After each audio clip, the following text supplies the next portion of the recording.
packs mga kapatids. Kaya nga, for today's video, content natin,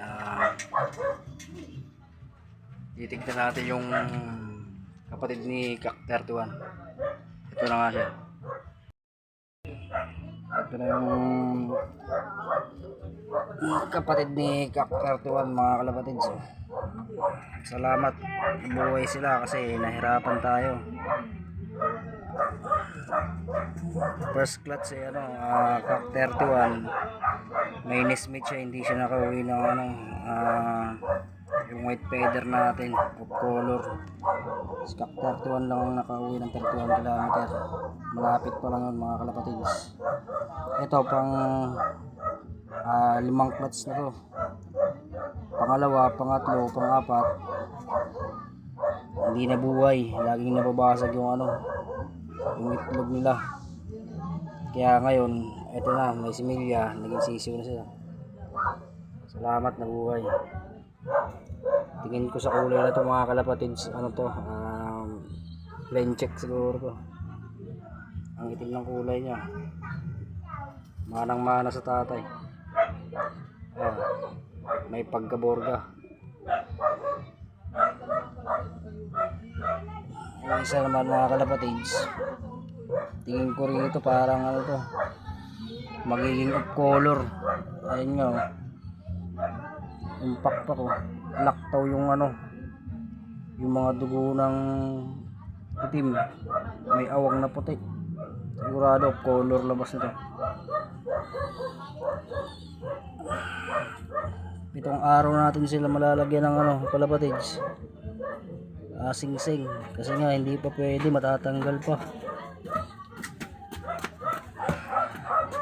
Nahirapan tayo nito pag uwi natin sa sunod kasi medyo malaki na yung pan yan.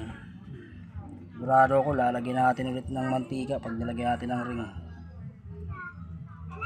Yun na nga sila. Sa wakas na nagkaroon na rin ng kapatid si Kak 31. Magiging 3 na yung lahi niya. Ayan mga kalapatids, mas malaki yung isa.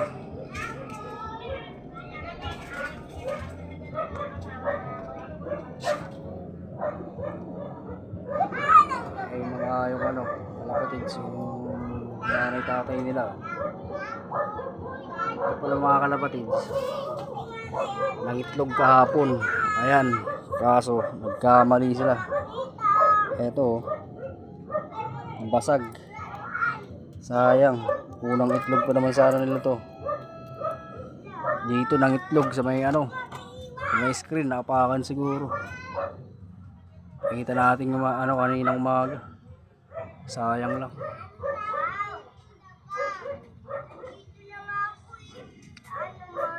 Bababa na tayo mga kalapatids.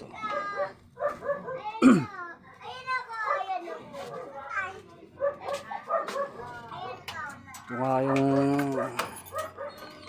pinakay pa natin mga kalapatids. Malaki na. Ito, nakakapatong na. Nakakalipad na ng konti. Pag namuti yung niyan mga kalapatids, ilong nito, pwede na itong pakawalan kalapatids kasi nag-viewing na natin ito ng 2 linggo. Ayan nga, may pagka-gray ang kulay ng isa. Tapos yung isa naman na yun mga kalapatids, yung smith nya, parang pusyaw lang ang kulay ng blue bar. Ito mga kalapatids si Kak 31. Ito mga tagal na sa rondahan yan. Ito mga kalapatids, ayan. So, may isang ibon natin, nanunuka. Ayan, tapang. Ayan.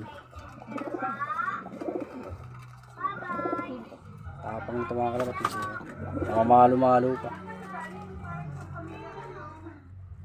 Lagi akong natutukan sa mukha nito mga kalapatids pagka dumudukot ako dito ng kalapate. Pag dito siya nakapwesto. Kasi nga, nanunukat. Ito, isa rin to. Ayun, namamalo pa. Ayun.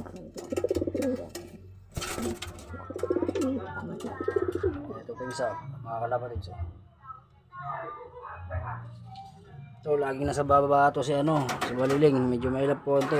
Pero okay na siya. Konti na lang yung pagkatabingi ng ulo niya. Hindi katulad ng mga nakarambuan. Talagang nakahiga yan mga kalapatids. Malaki talagang naitutulong yung bawang at saka paminta. Yun lang yung ginamot natin dyan. Simpleng-simple lang. Ayan. Ayan yung pagmumukha ni Baliling, kalapatids.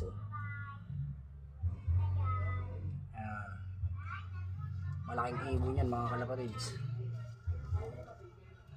Ayan, nandito yung mga ayan. Okay mga kalapatids, hanggang dito na lang muna tayo. Isiwagin ulit.